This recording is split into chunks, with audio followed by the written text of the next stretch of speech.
Imagine a carriage gliding through the mist toward Montgomery Hall, its wheels whispering of destiny. A duke, armored in duty. A bride, radiant in garnet silk. Nothing like the modest shadow he ordered. Under the gaze of a silent portrait and a house that worships restraint, sparks threaten to set propriety ablaze. A secret name waits behind sealed letters. A past refuses to stay buried. And between the thunder of reputation and the hush of longing stands a choice: honor or desire. Welcome to a Victorian romance, where every glance trembles with meaning. Before we begin, tell us in the comments where you're listening from. And one question: what do you love most about period romances? The forbidden tension or the promise of redemption? Bath, England, the year of our Lord, 1854. The wind that curled along the hedgerows of Montgomery Hall was crisp with the fragrance of lavender and old stone, as if the house itself exhaled centuries of restraint and remembrance. The gravel path that led to the grand portico had been freshly swept. Each window pane gleamed like polished crystal, and the brass knocker upon the heavy oak door bore the crest of the Montgomery name, untarnished by time, untouched by sentiment. At precisely 3:30, the carriage arrived. It was not the modest coach the housekeeper, Mrs. Beadle, had expected. Instead, a lacquered black landau with gold-trimmed wheels came to a halt before the steps, drawn by 4 immaculate bays whose bridles shone like mirrors. A footman, liveried in deep burgundy, dismounted swiftly to open the door. And then the new Duchess descended. Lucinda Tremaine placed one gloved hand upon the edge of the door and stepped down without haste, her figure revealed in full for the first time.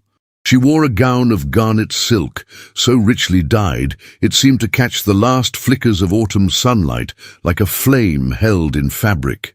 The bodice clung perfectly to her slender waist, and the pagoda sleeves, edged in black chantilly lace, fluttered slightly as she adjusted the drape of her shawl. Upon her head rested a velvet bonnet, trimmed with silk roses the colour of dried wine, from beneath which curled tendrils of auburn hair peeked out like whispers of rebellion. She did not smile. She did not need to. Her hazel eyes, luminous and unreadable, scanned the towering facade of Montgomery Hall with the air of a woman who had walked into many rooms where she was not welcome and learned to survive each one. From the high windows, servants watched in silence. Inside, Lady Honoria Montgomery stood stiffly beside the drawing-room hearth, her black silk skirts unmoving, her cane held upright before her like a sceptre of disapproval. "She's too exotic," the dowager murmured, lips pinched. "This is Bath, not Vienna." From the vestibule, Mrs. Beadle approached, keys clinking faintly at her side. She curtsied. "Your Grace," she said, her voice steady. Lucinda nodded once. "Mrs. Beadle," she replied with perfect calm, her voice low and melodic, touched by something foreign. Continental, perhaps, but unmistakably ladylike. A pause. Then, with an elegant sweep of her gloved hand, Lucinda lifted the hem of her gown and ascended the steps, entering Montgomery Hall not as a bride trembling before her future, but as a duchess, assuming her place. She was 28. And she had come not to be tamed, but to endure. The house, though grand in structure, was silent as a mausoleum. The air carried the scent of beeswax and discipline. Heavy tapestries muffled the sound of her footsteps. The walls bore portraits of ancestors in powdered wigs and scarlet uniforms, solemn men, hollow-eyed women. None smiled. She was shown to her chamber, a suite on the east wing, reserved for the Duchess of Montgomery.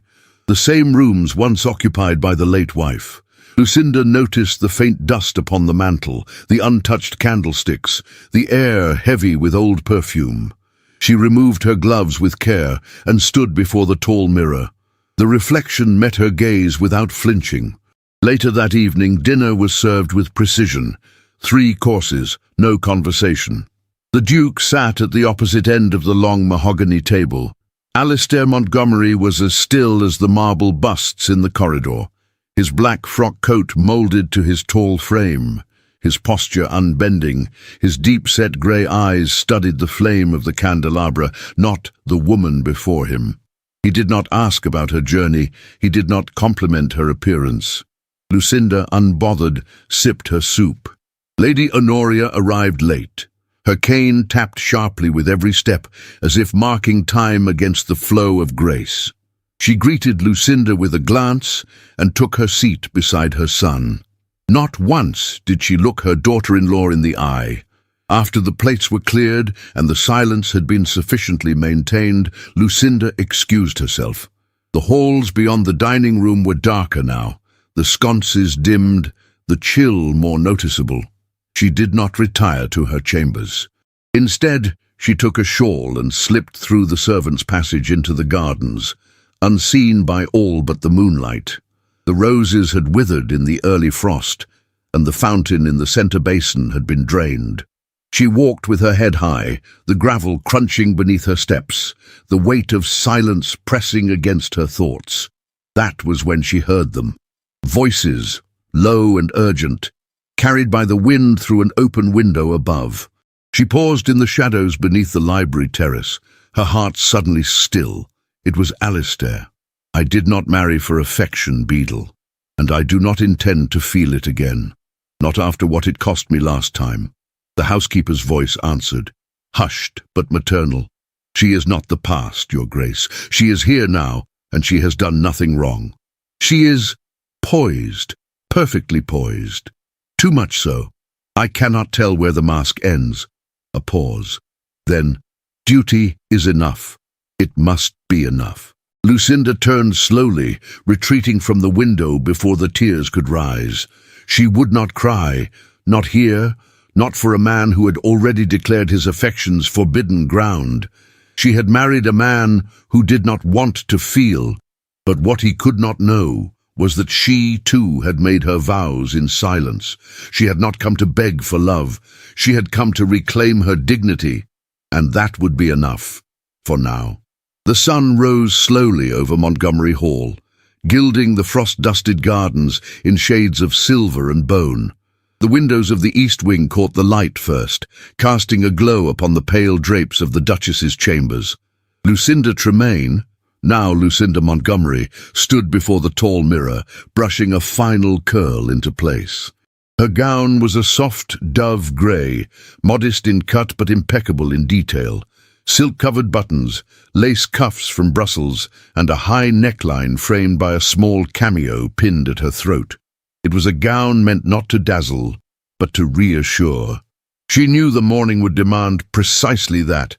As she descended the grand staircase, her gloved hand trailing lightly along the polished banister, she heard no sounds of conversation, no clinking of porcelain, no footsteps from the servants.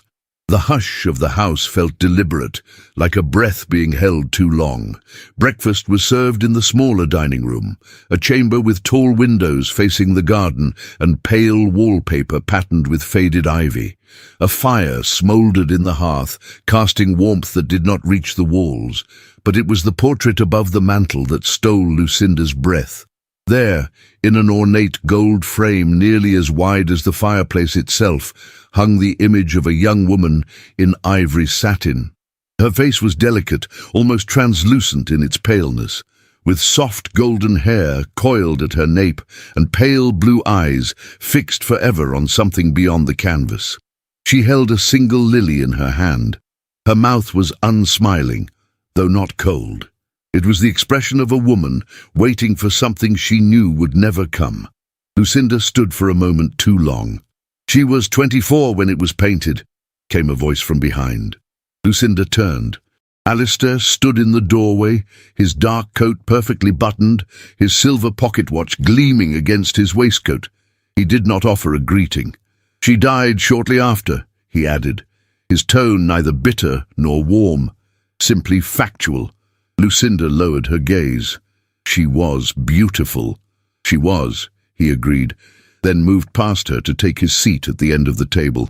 The silence returned as the meal began. Toast, eggs, tea, each item placed before her with precision by a footman who refused to meet her eyes. Lucinda sipped her tea and felt the weight of the portrait pressing into the back of her skull, as though the young woman was still watching, even from the grave. After the dishes were cleared, Lady Honoria entered. Today she wore grey with black jet buttons, her mourning softened but not abandoned. Her cane clicked once against the floor, her expression unreadable. "Good morning, Your Grace," Lucinda offered with quiet grace. "Let us not pretend it is," Lady Honoria replied, sitting down as though the very air displeased her. "You are here. That is enough." Lucinda did not flinch. The morning passed in a series of obligations: a tour of the East Wing, polite inquiries from the staff, the recitation of the week's menu by Mrs. Beadle. By midday, Lucinda had memorized the location of every room except for one. A tall door at the end of the West Wing corridor, set apart from the others, framed in darker wood. It was locked. Later, while walking through the kitchens to observe preparations for the evening meal, Lucinda turned to Mrs. Beadle with calm curiosity. "There's a room near the West Terrace," she said. "It seems unused." The housekeeper paused in her task of folding a linen napkin. "The music room, Your Grace. It has not been opened in some time." Lucinda tilted her head. "Why?" Mrs. Beadle hesitated, then straightened her spine. "It belonged to the late Duchess. She played. His Grace has not wished it reopened since her passing." That evening Lucinda retired early, or so the household believed. Her gown changed for a simple house robe in cream. Her hair loosened from its pins, she slipped from her room and moved silently down the darkened halls. She carried a single candlestick. At the West Wing the corridor was colder, the windows uncurtained. The door stood at the far end, like a sealed memory. She tried the knob, locked as expected, but beside the door, tucked into a low drawer of the sideboard, she found a ring of brass keys. They were tarnished, unused. Her fingers trembled slightly as she tested each one, until the sixth gave a low, reluctant click. The door creaked open. The music room was blanketed in silence and dust. White sheets covered the furniture like mourning veils. The pianoforte stood in the center of the room, elegant and untouched. A single cracked window let in a line of moonlight that fell across the keys. Lucinda entered slowly, her slippers silent on the worn carpet. She set the candlestick down and pulled the sheet from the instrument with both hands, revealing polished mahogany dulled by time. She did not sit immediately. Her fingers hovered above the keys, then withdrew. She inhaled. And then, with the grace of someone who had not forgotten, only hidden, Lucinda sat and placed her hands upon the piano. She played a Viennese waltz, soft, wistful, barely above a whisper, a melody of drifting snow and candlelight, of longing without name. Her shoulders remained still, her face calm, but her eyes shimmered with an ache unspoken. The last note faded into silence. Only then did she feel it, that subtle shift in air, the presence behind her. She turned. Alistair stood in the doorway. His face was half in shadow, his eyes locked on her hands, unmoving. He had not knocked, he had not spoken, but he had come. For a moment, the silence between them was louder than music. Lucinda rose slowly. "Forgive me," she said. "I found the key." His voice, when it came, was barely above a murmur. "That piece. I have not heard it in years." "It was hers?" "No," he said after a pause. "It was mine." She looked at him then, not as a stranger nor as a wife, but as a woman seeing a man bruised by memories too deep to name. There was a sorrow in his expression that matched the final note she had played, and something else, something dangerous, longing. He stepped back without another word. Lucinda remained in the room long after he left. She touched the keys again, but did not play. Her fingers trembled, and she did not know why. The past hung thick in the air of Montgomery Hall, and now it had a melody. The sky above Bath was the color of pearl that afternoon, soft and without promise of sun. A carriage bearing the crest of Montgomery Hall rolled down Milsom Street, its wheels humming against the cobbled stones as curious eyes turned toward its windows. Inside, Lucinda Montgomery sat composed, her posture elegant yet unyielding. She wore a gown of deep sapphire silk, the bodice trimmed in pale cream lace, and her gloves, imported from Paris, were of kid leather so fine they moved like skin. On her head sat a modest hat, pinned with a single plume, blue as a raven's wing. Nothing about her attire was garish, yet she radiated something that could not be sewn into fabric. Beside her sat Alistair, silent, distant, his eyes fixed upon nothing in particular. His presence was imposing, his suit impeccable, but his aura remained impenetrable. He had made no comment on her appearance before they departed the hall, nor had he offered his arm as she stepped into the carriage. And still, Lucinda sat tall, her chin slightly raised, not in defiance but in quiet resolve. She had learned long ago that the world did not soften for those who showed uncertainty. The assembly rooms loomed ahead like a temple to society's most sacred religion, appearance. Inside, the chandeliers blazed, their crystals catching every flicker of candlelight and casting it back in 1,000 fragments. The scent of polished wood mingled with lavender and the subtler tension of ambition. Men and women of titles and fortunes circulated like dancers in a silent ballet, pausing only to assess, to whisper, to compare. When the Montgomerys entered, all turned. The Duke's return to society had been anticipated, but it was the Duchess who stole the breath from the room. Lucinda did not falter. She moved through the sea of nobility with serene precision, accepting each curtsy, meeting every gaze with one of her own. Her smile was slight, not coy, but measured, as if she understood too well the weight of eyes and the sharpness of whispered names. It did not take long for the murmurs to begin. "She walks like she was born on a stage." Did you hear she was raised abroad? Vienna, was it? I imagine she speaks French with an accent. She dresses like a painting. Too much elegance can be vulgar in a woman without lineage. But others spoke differently. What grace! The new Duchess is unlike any other.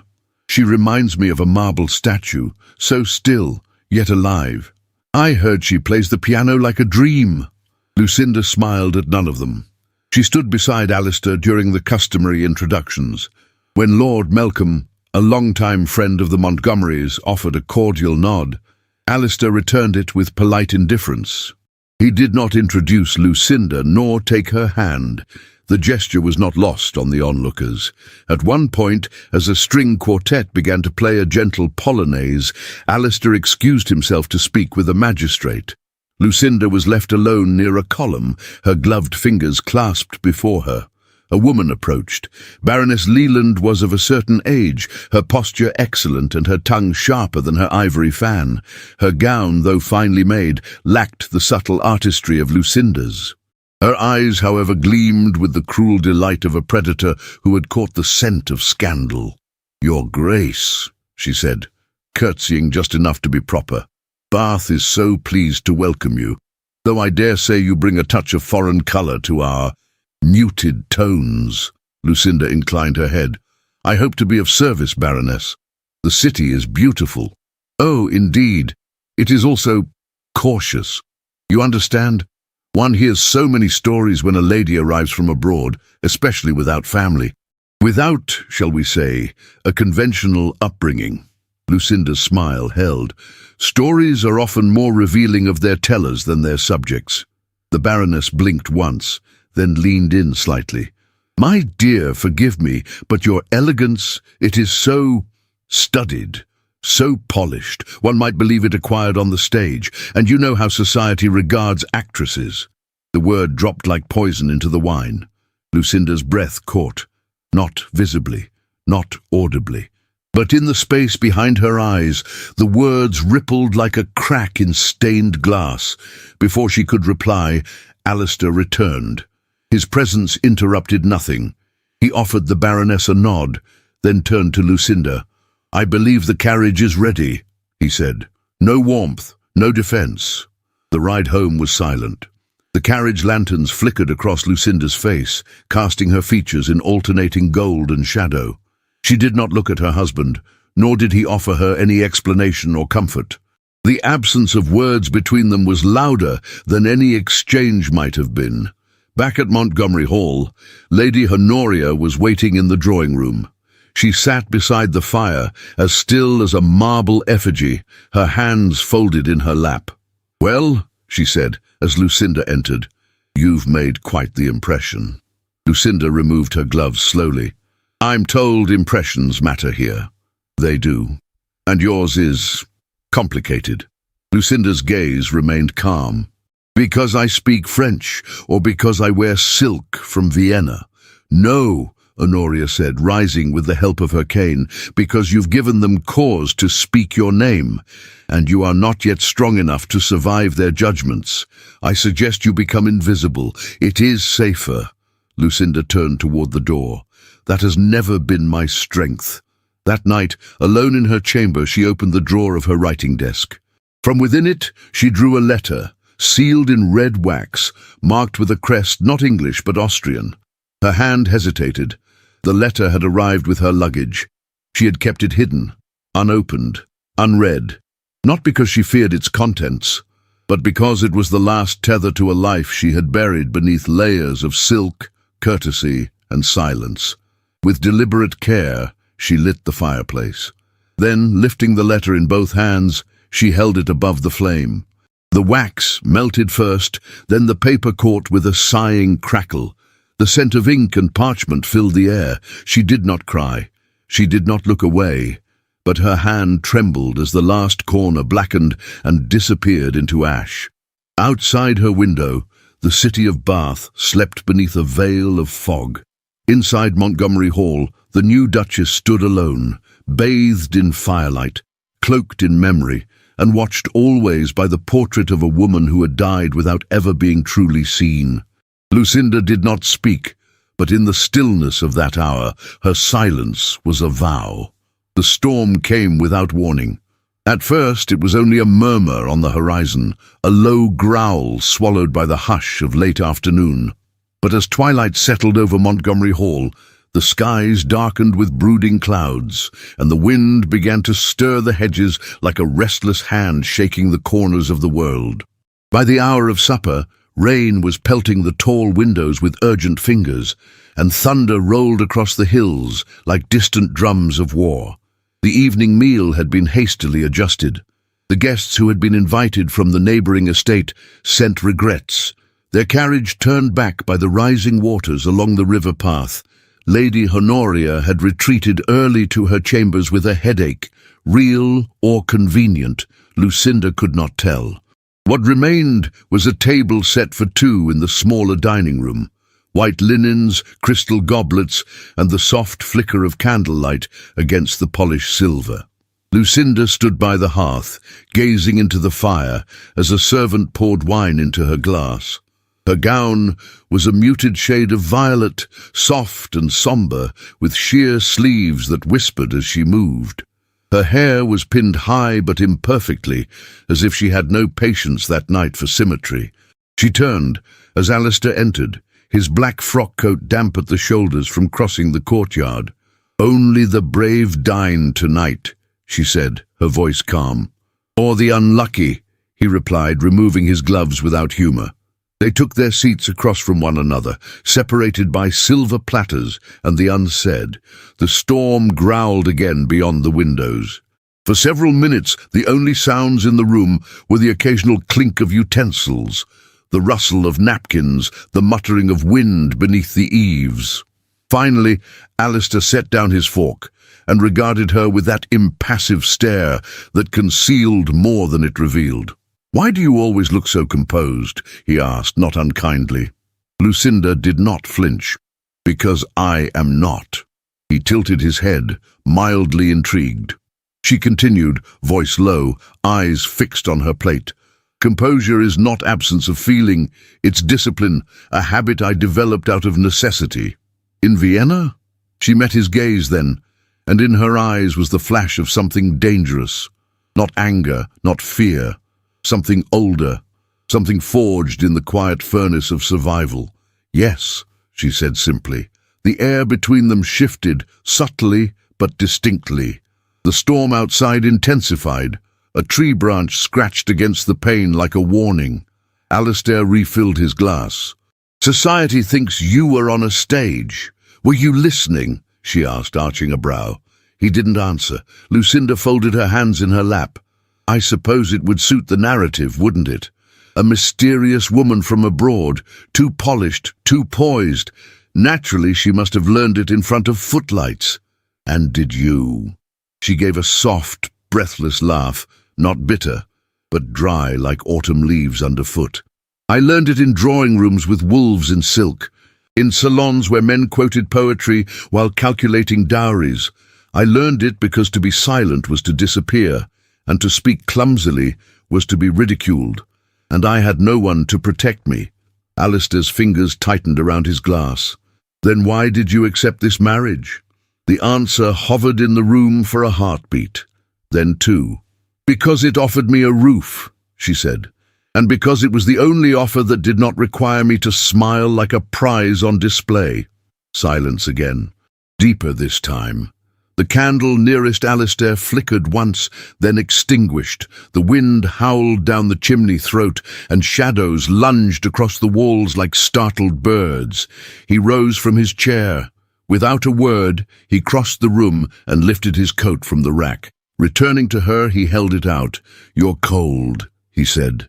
Lucinda hesitated. Then slowly, she extended her arms, allowing him to drape the coat around her shoulders. As he did, his hand brushed against the side of her neck. It was not a touch of seduction. It was accidental, or nearly so. But it lingered. The heat of his fingers against her skin ignited something beneath her ribs that no fire could explain. She looked up at him, breath caught between heartbeat and breath. He stepped back. Neither spoke again, as the rest of the meal passed in wordless contemplation. When it ended, Lucinda excused herself and made her way to the garden, drawn not by logic, but by the ache of being seen and still not understood. She walked without a bonnet. The rain now softened into a fine mist. The garden paths shimmered like wet silk, the stones slick beneath her slippers. The lanterns along the walkway had not been lit, but the storm's glow pulsed behind the clouds, illuminating the world in soft flashes. She paused by the rose arbor, its blooms long since withered. The air smelled of damp earth and unspoken things. Footsteps approached. Heavy, sure, not Alistair. "Evening, Your Grace," came the gravelly voice of Mr. Griffith. Lucinda turned. The head gardener stood beneath the arch of a bent tree, his cap soaked through, hands clasped behind his back. "You shouldn't be out in this, sir," she said. "I've weathered worse," he replied. Then, after a pause, he added, "I saw you at the assembly rooms. You held yourself like royalty." Lucinda tilted her head. "But I'm not. That's what makes it admirable." She offered a faint smile. "Is that what you came to tell me?" Mr. Griffith looked down at the path. "No, ma'am." The storm rumbled distantly. He lifted his gaze to hers. "Not all roots grow clean around here." Lucinda's breath caught. "I don't understand." "You will," he said, and turned to leave. "Just mind what you water." She watched him disappear into the shadows, her heart heavy with questions. Behind her, the hall loomed like a sleeping beast, majestic, silent, watching. She turned back toward the house, drawing Alistair's coat tighter around her shoulders. It still carried the faint scent of him, cedar, parchment, and something darker, something unknowable. As the rain thickened and the wind sang through the hedges, Lucinda stepped through the threshold once more. But the warmth of the house could not reach the place inside her that had begun to stir. A fire had been lit beneath the frost, and it would not easily go out. Morning at Montgomery Hall unfolded with the cold precision of a finely tuned instrument. The frost had crept silently across the window panes overnight, lace-like patterns etched by nature's invisible hand. Servants moved through the corridors in hushed tones, careful not to disturb the quiet tension that had settled over the house since the storm. The chimneys smoked dutifully, but the heat they offered seemed reluctant to reach the marrow of those who lived within. In the drawing-room the fire had been lit early. Alistair Montgomery stood near the hearth, one hand braced against the mantel, the other holding an envelope the colour of old cream, the wax seal unbroken, until moments ago. The broken seal now lay on the floor, like the splintered crest of some fallen house. The letter had arrived with the morning post, delivered with the others, but unlike them, it bore no return address from England. The wax was stamped in crimson, marked by a symbol Alistair did not recognise, but the name on the envelope was unmistakable: Lady Lucinda von Schreiber. The handwriting was refined, continental, elegant, the script of someone familiar with the art of seduction in ink. Inside, the contents were brief. A private musicale will be held at Palais Brandenburg this December. The guests of Countess von Anhalt recall fondly the evenings when your voice last graced us. Should you be in Vienna once more, our stage, like our hearts, remains open. It was not the words that stung. It was what they suggested. He read it again, then a third time, the firelight dancing across his expression, which grew colder by the moment. The woman upstairs, the one he had brought into his house, bore not only a past he did not know, but a name, a title, one he had not given her: von Schreiber. He folded the letter with deliberate care, as one might sheath a blade. By the time Lucinda entered the room, sunlight had broken through the frost and spilled across the carpet like pale gold. She wore a walking dress in soft brown wool, trimmed in velvet, and her hair was arranged in a braided coronet, elegant but without ostentation. She looked refreshed, unaware, luminous in her stillness. Alistair did not speak. He only held out the letter. Lucinda took it without suspicion, but when her eyes fell upon the name, the colour drained from her cheeks. Her fingers tightened on the paper. She did not read its contents. She didn't need to. "You opened my post," she said quietly. "I opened a lie," he replied. She looked up at him then, and in her eyes was no trace of shame, only weariness. "That name," he said, as though tasting something bitter. "Von Schreiber. Is it your true name, or another fiction to cloak some more convenient version of your past?" Lucinda walked to the window and stood there, one hand pressed to the glass. The frost was melting where her warmth met the cold. She did not turn to face him. "It was the name I used when I had no protection, when no one would claim me. You told me nothing of Vienna," he said. "Nothing of salons or musicales, and certainly not that you were known in a city where performers are praised but rarely respected." Her back straightened. "You speak of respect as if it were freely given. I have only ever known it as something to be earned or stolen." He crossed the room with slow steps. "Were you an actress, Lucinda?" Her voice remained steady. "No." "Were you a singer?" "Yes." He paused. "Professionally?" A long silence passed. "At times," she said at last. The words landed like stone. "You deceived me." Lucinda turned to face him now. Her eyes burned, not with guilt but with the fire of 1,000 unspoken humiliations.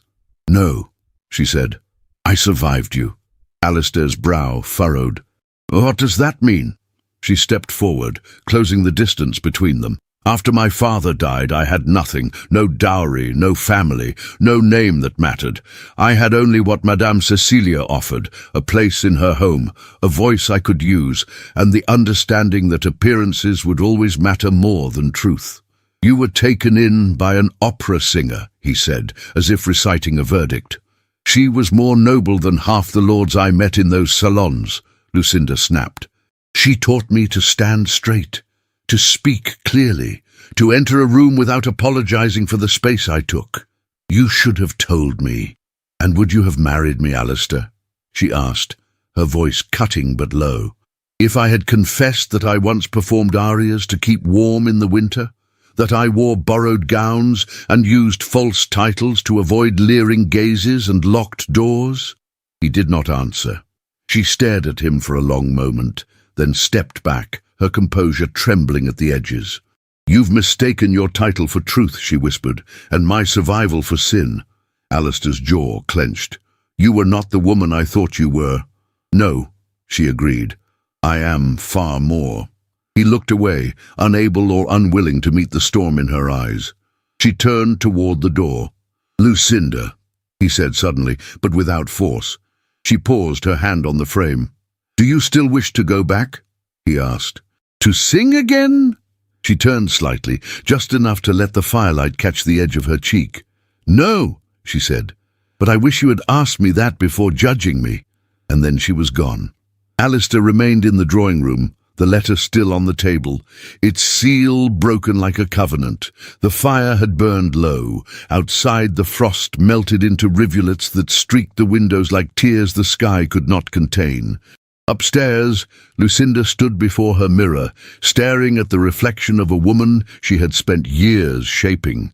A woman of silence and restraint. A woman who had learned to wear grace like armor. But today, the armor had cracked. She opened the drawer of her dressing table and removed the only other letter she had saved from that chapter of her life. It bore no crest, no invitation, only a name written in hurried ink. A name she had once loved, and a hand she had once held. She did not burn this one, not yet. Instead, she folded it once more, placed it beneath her undergarments, and closed the drawer. There would be no return to Vienna. But Vienna had returned to her, and it had laid bare a truth she had feared all along. She was not the one hiding. It was Alistair who could not bear to see. The days that followed the letter's revelation unfolded with the slow agony of a wound left unattended, deep, unseen, and steadily festering. Though the grand clock in the central hallway chimed with the same punctuality as always, the air within Montgomery Hall had altered. It was no longer simply cold. It was fractured. The drawing rooms, once filled with subdued civility, now hummed with quiet judgment. The servants walked as if on uneven stone, lowering their eyes when Lucinda passed, not out of deference, but out of discomfort, or, worse, pity. It was Lady Honoria who struck first. She summoned Alistair to her chambers the morning after the letter had been discovered. Her maid, with anxious eyes and tightly folded hands, watched from the corner as he entered. The room smelled of rosewater and age, of things long preserved and resistant to decay. Honoria sat by the window, dressed in deep amethyst, her mourning jewels catching the light like shards of ice. "She must go," she said, before he had even spoken. Alistair stood rigidly across from her. "Mother, she lied. To you, to us, to the name." "She did not lie," he said. "She withheld." "Do not play with semantics," Honoria snapped. "She hid the truth, and now the city murmurs that a common singer wears the Montgomery tiara. Some say she was an actress, others say worse." Alistair's jaw clenched. "You believe that? I believe what they believe is enough. You know how quickly virtue can be buried by suggestion. She is not a fraud. No, she is worse. She is a woman who pretended not to be a fraud. And that is what people will remember." Alistair turned toward the window, where the garden, still damp from the last rain, lay grey and silent. He did not speak. Honoria's voice softened slightly, but not with kindness. "Annul the marriage before more damage is done. She has no family, no standing. It can be quiet, private." He did not reply. Only the ticking of the mantel clock filled the space between them. When he finally left the room, his hands were shaking. That same afternoon, the gossip bloomed like rot in the city. It floated through the tea parlours and laced itself into the fabrics of milliners' shops. The Duchess had been a performer in Vienna, they said. An actress, or worse, a courtesan under disguise. She used a foreign name, a stage name. Her grace was rehearsed, her elegance false, and the Duke, a man too blind, too broken, to see her for what she was. Inside the hall, the whispers reached the servants. Mrs. Beadle, with her ever-measured tone, put a stop to it where she could. In the linen room, in the kitchens, she defended Lucinda with the dignity due her station. But gossip once spilled, has a way of seeping into the very mortar of walls. One evening, Lucinda overheard two maids whispering near the scullery. "She walks like she's still on stage," one said. "I'd wager she knows how to play more than just the piano." The other giggled, only to fall silent when Mrs. Beadle's shadow passed behind them. But worse than whispers was betrayal. A week later, Mr. Griffith discovered something unsettling. A letter, misaddressed, badly folded, had been dropped in the garden, half buried in wet leaves. The handwriting was familiar, too familiar. It belonged to Mabel, one of the younger maids. She had been writing to the Granvilles, a family whose eldest son had once pursued Alistair's hand for his sister, bitter rivals. And inside the letter, written in childish loops, were details of Lucinda's private life, her schedule, her solitary walks, even descriptions of her gowns. "She ain't just gossiping, sir," Mr. Griffith told Alistair in private. "She's feeding wolves." The girl was dismissed without ceremony. She left in tears, protesting her innocence, but the damage had been done. Lucinda said nothing. She simply grew quieter, colder, as if every brick of the house weighed upon her chest. When the invitation to the mayor's annual charity gala arrived, Lucinda hesitated. Her first instinct was to decline, to stay hidden within the hall's suffocating safety. But then she remembered who she had been before Bath, before England. Lucinda von Schreiber had learned to stand in rooms that wished she didn't exist. She would do so again. That evening she dressed in soft silver silk, with a modest neckline and sleeves trimmed in mother-of-pearl buttons. Her hair was swept up in a simple chignon, and around her neck she wore no jewels, only a narrow ribbon of velvet, the colour of mourning, tied like a promise just beneath her throat. Alistair said nothing when he saw her, only offered his arm. At the gala, the chandeliers blazed above an ocean of brocade and diamonds. The music played, laughter rose, and the walls echoed with the chatter of those pretending not to watch. Lucinda moved with practiced grace, but the air felt different. She felt it first when she approached the mayor's wife, a plump, powdered woman in purple lace. Lucinda curtsied. "Madam," the mayor's wife looked at her, slowly, pointedly, and stepped back, lifting her fan. "I believe we've not been properly introduced," she said with a smile as brittle as bone. Lucinda remained composed. "Indeed, I am Lucinda Montgomery." A pause. Then, delicately, "Oh, the Duchess." Of course. She did not extend her hand. The refusal struck harder than a slap. Lucinda straightened, her breath shallow. Around her, others pretended not to notice, but their silence betrayed them. She searched the room for Alistair. He stood across the ballroom, engaged in quiet conversation with two magistrates. He had seen everything, and he did nothing. That night, back at Montgomery Hall, Lucinda removed her gloves with trembling fingers. She passed through the corridors like a ghost, her slippers silent on the rugs. The house was asleep, or pretending to be. She found herself at the music room. The key still sat in the drawer beside the door. She took it and entered. The pianoforte waited in the shadows. She lit no candle. Only the moonlight guided her hands to the keys. She played Chopin, a nocturne, one of mourning and storm. Her fingers moved with exquisite precision, but her heart frayed with every note. It was not performance. It was confession.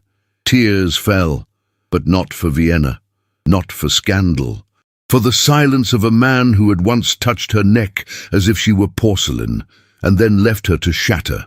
In the corridor outside, Alistair stood still. He had followed the music. He did not enter, did not speak. He only stood, unseen, as her sobs mingled with the melody, and then quietly he wept, without knowing why, only that something was breaking, and it sounded like Chopin. The first light of morning stretched across the eastern sky like a slow sigh, barely piercing the heavy mist that clung to the gardens of Montgomery Hall. The earth, still damp from the night's frost, exhaled a faint perfume of moss and wilted roses. Their petals browned at the edges, bowed under the weight of autumn's final breath. A quiet stillness wrapped the grounds, interrupted only by the soft scraping of a trowel against soil and the whisper of fabric brushing against stone. Lucinda knelt by the rose bushes beneath the old arbor, her gloves soiled, her skirt damp at the hem. She had risen before the sun, restless, drawn not by duty nor decorum, but by something quieter and far more desperate, the need to feel something alive beneath her hands. The roses, once vibrant, now clung to brittle stems, their leaves curled inward as if in shame. She did not speak to them. She only worked. The shawl around her shoulders was loosely knotted, her hair unpinned beneath a bonnet that had seen better days. She had not dressed for display, but for truth. And in that hour, stripped of silk and candlelight, she looked younger and older, all at once. The wind stirred strands of hair across her cheek as she pressed her fingers into the earth and whispered to the roots as if they could hear her. Behind her, the soft crunch of footsteps on gravel. She did not turn. "You're up early," came his voice, low, rough with sleep or restraint. Lucinda looked over her shoulder. Alistair stood at the edge of the garden path, his coat unbuttoned, collar open, the wool of his trousers already stained from the walk. He looked like a man who had not slept, or perhaps had chosen not to. In his eyes, no trace of the title he wore, only a quiet disarray. A man without armor. "I couldn't sleep," she said. He nodded once, then stepped forward and, without ceremony, lowered himself beside her in the mud.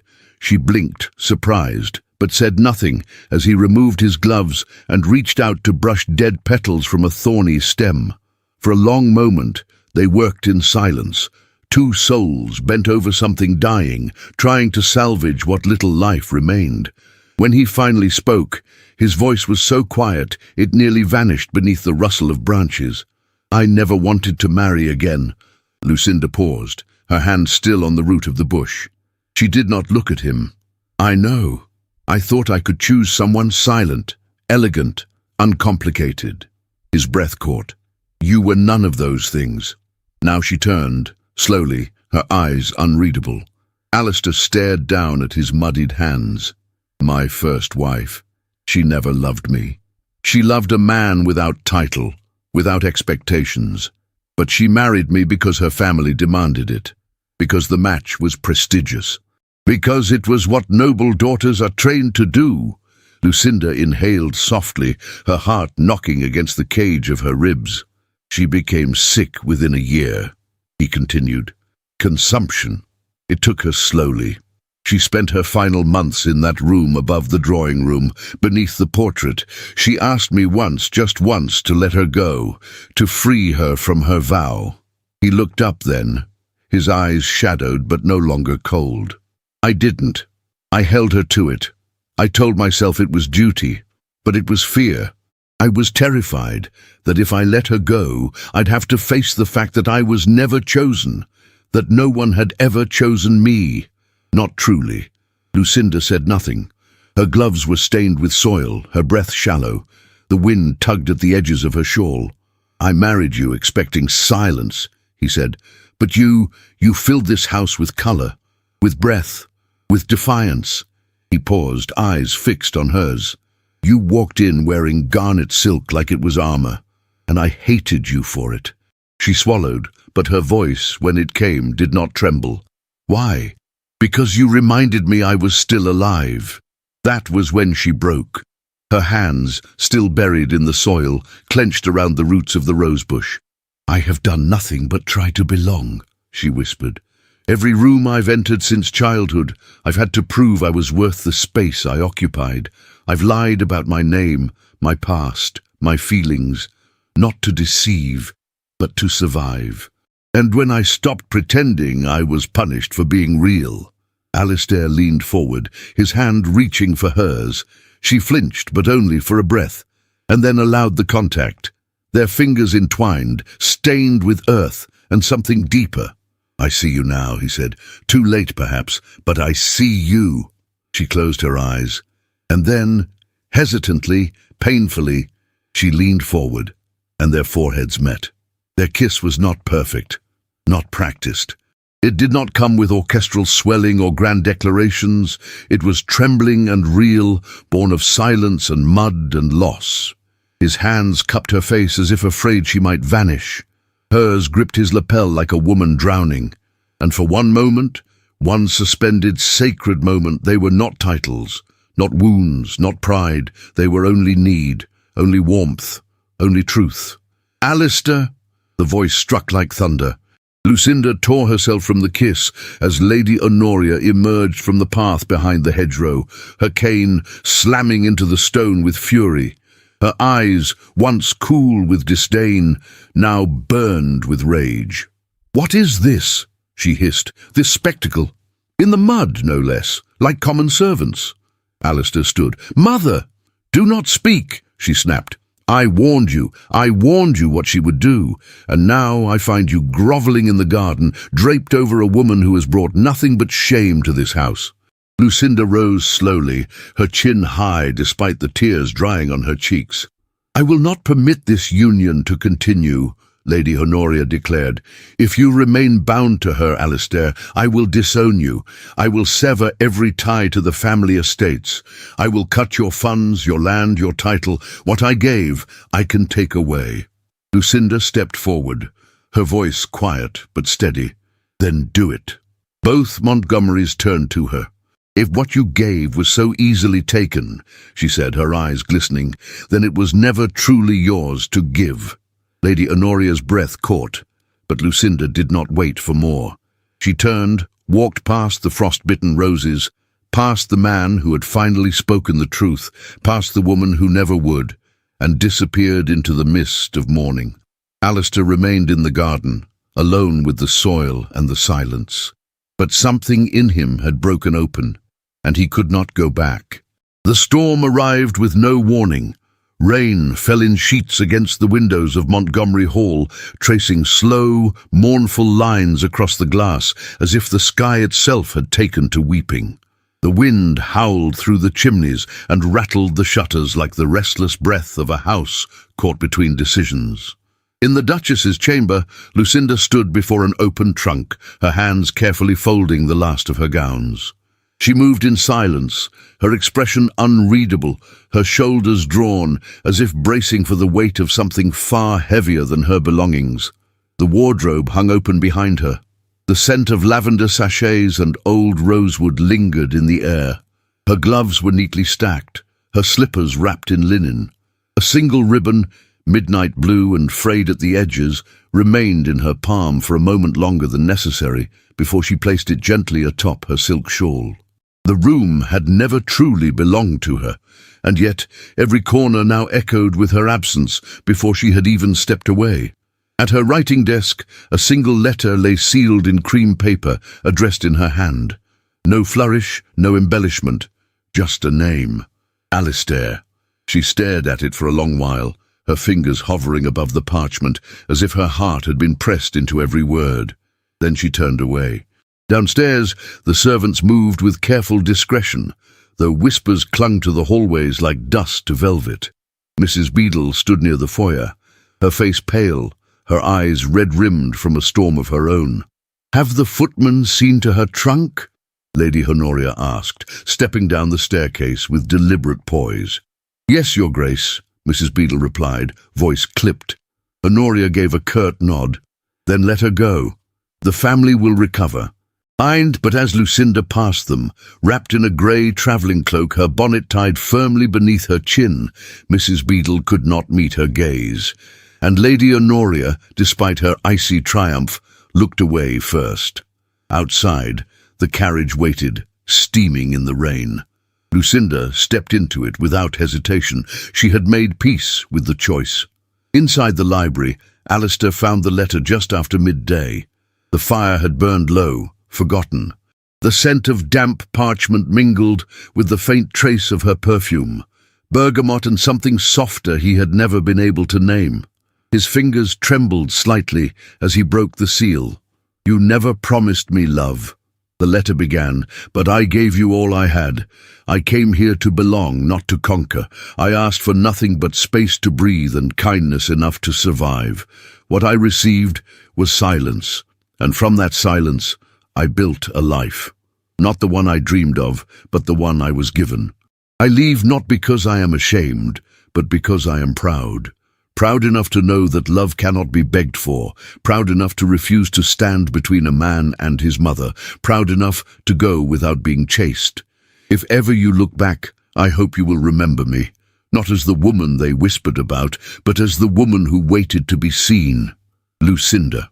The letter fell from his hand, and Alistair moved. Within minutes he was on horseback, the rain slicing against his skin as he rode down the hill and into the narrow roads leading toward the Bath station. Mud splashed up the legs of his riding boots, and the hooves of his mount thundered through the rising storm. Carriages passed him on the opposite road, none bearing her. The station was nearly empty. The last stagecoach to London had left 15 minutes prior. He stood beneath the overhang, chest heaving, soaked to the bone, eyes scanning the platform as if she might appear from the shadows and say it had all been a test. But she did not. Rain poured from the brim of his hat, and still he did not move. Not until he remembered, not until the memory of her, seated among the Roman colonnades, her voice calm, her gaze steady as she stood beside him in a city of strangers, returned with the force of lightning behind his ribs. He turned his horse. The Roman baths had always been a place of ghosts, of echoes, of history carved in stone. And there she was. Lucinda sat alone beneath the shelter of the ancient colonnade, her cloak wrapped tightly around her, her bonnet discarded beside her. Her face was turned toward the steam rising from the waters, and in the haze of the rain and mist, she looked like something half-remembered from a dream, unreal and yet more vivid than ever before. She heard the hooves first, and then the breath of the horse as Alistair dismounted. She did not stand, she did not look up. He crossed the slippery stone carefully, each step deliberate, each breath held as though he feared the weight of his own voice might shatter the spell between them. "I went to the station," he said at last. "I didn't take the coach," she replied softly. "Why?" She turned her face toward him. Raindrops clung to her lashes like crystal beads, and her cheeks were flushed not with cold, but with restraint. "Because I didn't want to be chased," she said. "I wanted to be chosen." Alistair stepped closer. "I was late, but I see you now." Her chin quivered. "Do you?" "I see the woman who survived what others would have surrendered to. The woman who walked into my house like a storm dressed in silk. The woman who challenged me, defied me, and gave me back the breath I didn't know I'd been holding for years." Lucinda's lips parted, but no words came. "I don't fear your past," he whispered. "I fear losing your future." She stared at him, her eyes wide, raw, as if the very air between them had been cut open. "I don't fear shame anymore," she said. "I've lived with it too long. What I fear is loving a man who won't fight for me, who won't lift his voice when I'm dragged through the mud, who'll watch me burn and call it duty." Alistair reached for her hands, soaked and trembling. He held them gently, but with resolve. "I didn't know how," he said. "Until now." Rain poured around them, pounding against the stone, but they stood as if untouched by the storm. "I will fight for you, Lucinda. I will choose you. In every room, in every battle, I will not be silent again." And then he kissed her. In the rain, in the mist, beneath the ghosts of ancient walls, he kissed her, not with ceremony or control, but with the weight of every word he had never said. Her hands clutched the fabric of his coat, and in that kiss the storm began to still. They had not found peace, but they had found each other, and for Lucinda Montgomery that was a beginning worth everything. The morning sun did little to warm the stone facade of St. Edmund's Cathedral, where icicles clung like fragile daggers to its arches. Inside, the winter service had ended, but murmurs lingered among the congregants, their voices laced with judgment, pity, and speculation. Bath had always been a city of whispers, and now The whispers carried the name Montgomery like frost on glass, thin, brittle, and ready to shatter. Lady Honoria Montgomery stood beneath the vaulted ceiling, facing the bishop with a spine rigid as carved marble. The air between them was cold, though not from the season. The bishop, a man of strict conviction, had not smiled once since his arrival. "Your son's indiscretions have brought shame upon a lineage once revered," he said, voice echoing against the choir loft. "To accept a woman of uncertain past as duchess, an actress no less, what example does that set for our flock?" Honoria, ever the sentinel of propriety, drew herself taller, but her colour waned. "It was not my doing," she replied, though her tone cracked faintly at the edges. "I advised against it." The bishop's silence was heavier than his words. Moments later, as she turned to leave, her steps faltered. A sudden pallor drained her face, and her gloved hand clutched at the edge of a pew. Then, without ceremony, Lady Honoria Montgomery collapsed in the centre aisle of the cathedral, her hat falling askew, a gasp rippling through the congregation like wind through reeds. By midday, the dowager was back at Montgomery Hall, confined to her bed beneath an embroidered canopy of ivory silk. The household stood on edge. The doctor, summoned at once, murmured terms like nervous exhaustion and strain upon the heart. Lucinda stood at the threshold of the dowager's chambers, hesitant, one gloved hand resting on the doorframe. It had been hours since the fall, and the halls outside the room were unnaturally silent. She expected to be turned away. Instead, Mrs. Beadle opened the door wider and gave a small, urging nod. Within the room, heavy drapes softened the winter light. A single fire cracked in the hearth, its glow touching the carved posts of the canopy bed, where Lady Honoria lay propped by pillows. Her silver hair, once so carefully arranged, now hung in loose wisps against her temples. "Come in," the dowager said, her voice gravel-soft, stripped of its usual steel. Lucinda stepped closer, the hem of her day gown whispering across the Aubusson rug. She did not bow, nor speak, but her eyes met Honoria's with a quiet fortitude. "I've wronged you," the older woman said, surprising them both. "Not just you, him. Most of all." Lucinda remained silent, letting the words find their way through the frailty. "Alistair's first wife," Honoria continued, "was never what society needed her to be. She had a warmth I feared would embarrass the name. When she begged to leave him, I refused her. I made her stay. I told her a Montgomery woman does not walk away." Her fingers clutched at the embroidered bedspread. "She died in this house," she whispered. "But I killed her spirit long before that. I thought I was protecting him." Lucinda stepped to the side of the bed, her hands folded over her skirts. "I see now," Honoria continued, blinking against the pressure behind her eyes, "that I was preserving stone while the heart withered." Lucinda's voice, when it came, was soft and unflinching. "You feared the world's judgment more than your own son's happiness."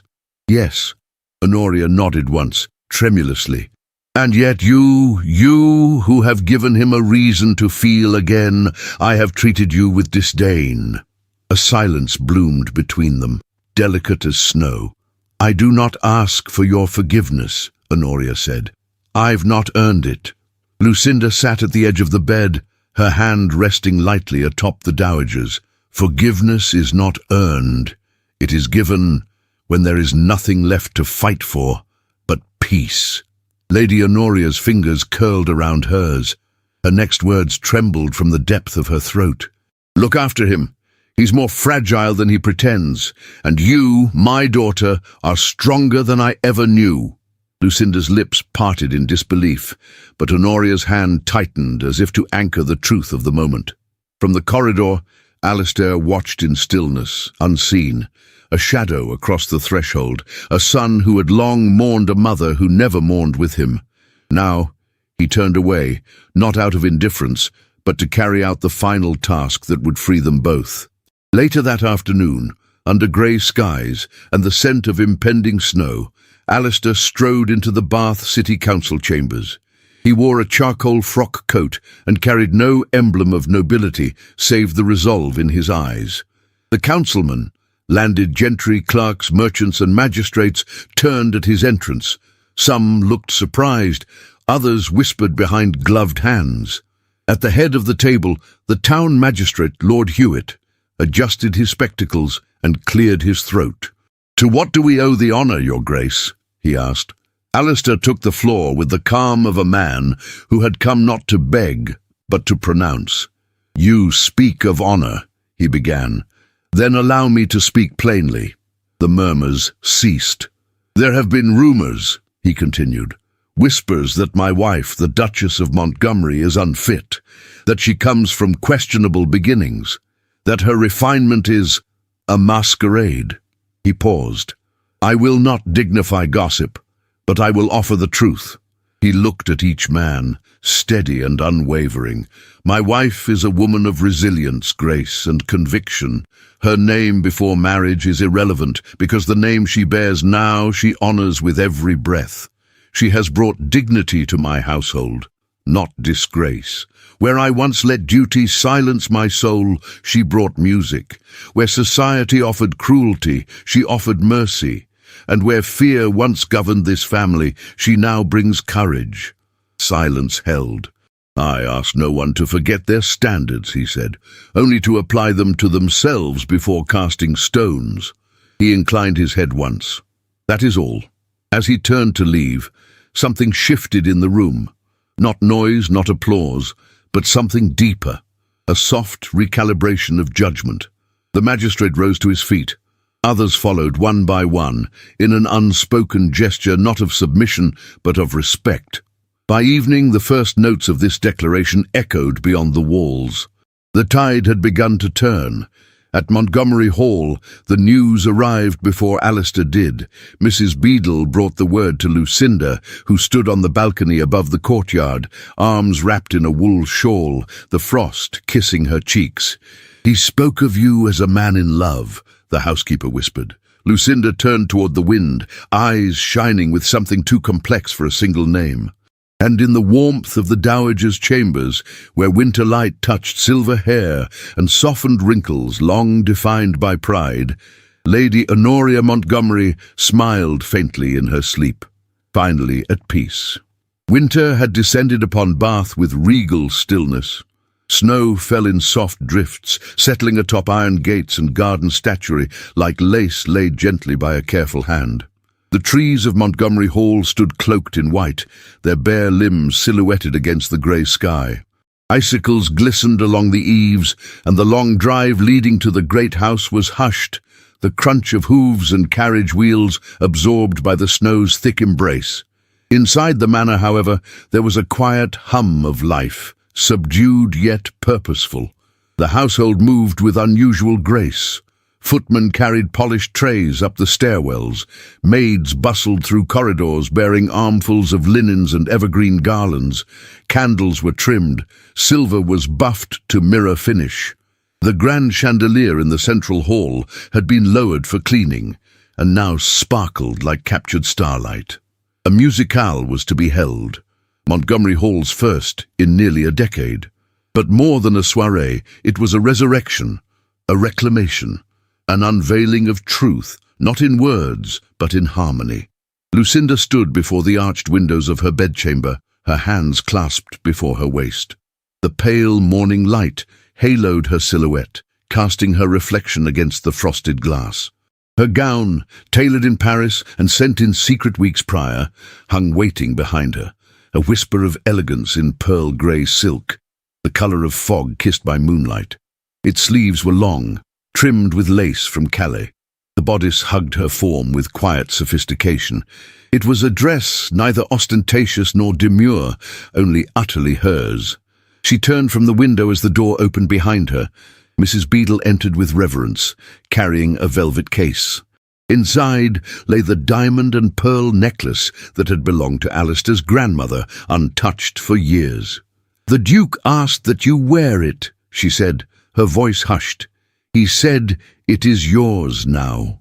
Lucinda's breath caught, not for the value of the gift, but for its meaning. She reached for the necklace slowly, the coolness of the gems tingling against her fingertips. As Mrs. Beadle fastened the clasp at her nape, Lucinda looked once more at her reflection, not to inspect her appearance, but to steady herself. In the hours before dusk, the carriages arrived. Sleighs with crested panels, broughams and barouches pulled into the courtyard, their lanterns aglow, their occupants cloaked in furs and silks. Guests of prominence and pedigree stepped down onto the salted stones, greeted by footmen in livery and the soft strains of a chamber trio echoing from within. The grand entrance had been transformed. Garlands of holly and ivy crowned the archways. Candles floated in crystal holders, suspended from the ceiling like stars. The scent of mulled wine mingled with pine, cinnamon, and old wood, polished to perfection. But it was the music room that drew the greatest attention. For nearly 10 years, the room had remained locked, sealed by silence and shadow. It had once been the private domain of the late Duchess. Few had entered since her passing. Many believed it would remain forever shut, a shrine to grief, a tomb to sound. Now, as the doors opened to reveal its rebirth, the guests gasped in collective awe. The room glowed. Amber light radiated from chandeliers and sconces newly restored. The walnut floors gleamed. The long-forgotten pianoforte stood unveiled at the center, freshly tuned, its curves polished to reflect every flame. The scent of beeswax and pine mingled with fresh air from windows cracked open just enough to invite the cold. Lucinda waited at the edge of the threshold, her gloved hands trembling around the folded sheet of parchment, her original composition. She had not titled it. There were no words sufficient to describe what it was. It was not an ode to grief or defiance. It was not an elegy to survival. It was simply hers. Alistair approached quietly, as he always did when his emotions were most visible. He wore black with a white cravat, the only embellishment a pocket square of garnet silk, echoing the dress she had worn on her first day at Montgomery Hall. He did not speak at once, only offered his arm. She accepted. Together, they crossed the room. The crowd parted respectfully. Some guests curtsied. Others watched in silence, as if afraid a sound might shatter the fragility of the moment. Lucinda sat before the pianoforte. Alistair stood behind her, one hand resting at the small of her back, not possessive but grounding, reassuring. She exhaled and played. The first note rang clear, soft as candlelight. Then came another and another. The melody unfolded like breath after long drowning, tentative, rising, defiant, tender. Her fingers moved not with flourish, but with devotion, as though every measure was a memory redeemed, every phrase a fragment of a self once hidden. The room faded. Only the music remained. When the final chord settled into the hush, no applause followed, not at first. The silence was reverent, a moment suspended in stillness. Then came a solitary clap from the magistrate, then another, and another, until the entire room stood in ovation, not only for her skill, but for the truth she had told through melody. Alistair stepped forward. "Ladies and gentlemen," he began, voice firm but gentle, "when I married, I expected silence. I sought a life of duty, order, and self-restraint. I did not ask for joy. I did not anticipate light." He looked down at Lucinda, who stood beside him now, breath still catching. "She gave me music." A soft murmur swept through the room, tears, nods, smiles breaking open like buds in spring. The orchestra struck a waltz. Alistair extended his hand. Lucinda placed hers in it, and they danced, not as symbols of title, not as pawns of society, but as two people who had endured, bled, and chosen to love anyway. Their steps were slow at first, measured, then freer. His hand guided her waist with reverence, her fingers laced with his at her shoulder. They moved in harmony, not to impress but to feel, not to perform but to belong. Around them others joined. The ballroom came alive with movement, laughter, and renewed belief. Outside, snow began to fall again, thick, soft, endless. covering the earth in white, as if to say, "Begin again." From the balcony above, Mrs. Beadle watched with quiet pride. Behind her, Mr. Griffith stood with arms folded, nodding once. Even Lady Honoria, wrapped in a shawl in her chamber, listened to the distant strains of music and smiled without bitterness. In that moment, Montgomery Hall was no longer a house of ghosts. It was a home. And in the warmth of the ballroom, beneath the golden light and the promise of winter's hush, Lucinda and Alistair found what they never dared to believe they could deserve. Not just love, but peace, and each other, forever. Bath, England spring of 1860. The wisteria had returned to the southern wall of Montgomery Hall, blooming with the fervour of a long-awaited embrace. Their lavender tendrils spilled down the stone like lace from a bridal veil, perfuming the air with a fragrance that made one pause, if only to remember. It was the 5th spring since the snow-covered night that had opened the music room's doors again. 5 years since love, long resisted, had finally been named aloud and met without fear. Lucinda sat beneath the pergola in the west garden, a light shawl draped across her shoulders. The years had only refined her beauty. Her eyes, once guarded, now carried the softness of a woman who had built a life on her own terms, and had been loved for it. A sketchbook rested on her lap, filled with music not yet played, and memories not yet named. At her feet, her daughter gathered violets with solemn purpose. Rosalind was 4, half mischief, half melody. With her father's brow and her mother's hands, she hummed to herself in uncertain tunes, plucking each flower as if choosing from the stars. "Not too many, Rosie," Lucinda said gently. "The bees will protest." The little girl giggled and twirled. Behind them, the conservatory doors opened, and Alistair emerged, greyer at the temples, but more at ease than he had ever been. He no longer walked as a man guarding his heart, but as one who had laid it at another's feet and found it returned, unbroken. His cravat was loose, his sleeves rolled. In one hand he carried a book of essays, in the other, a rose. "For my Duchess," he said as he approached, offering the bloom. Lucinda accepted it with a smile that still made his breath catch. "How long do you suppose we'll keep pretending I am still the dazzling young woman who arrived in garnet silk?" she teased. "As long as I draw breath," he said simply. They sat side by side on the bench, Rosalind soon curling up between them with her wildflowers and mud-streaked boots. Alistair leaned down to kiss his daughter's hair, then rested his hand atop Lucinda's, their fingers intertwining in silent communion. The estate had changed, as had they. Mrs. Beadle now reigned as housekeeper emeritus, rarely seen without a knitting basket and a brandy for medicinal purposes.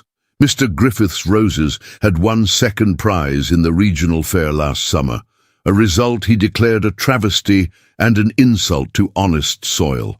Lady Honoria had passed 3 winters prior, her final days quieter than anyone had dared hope.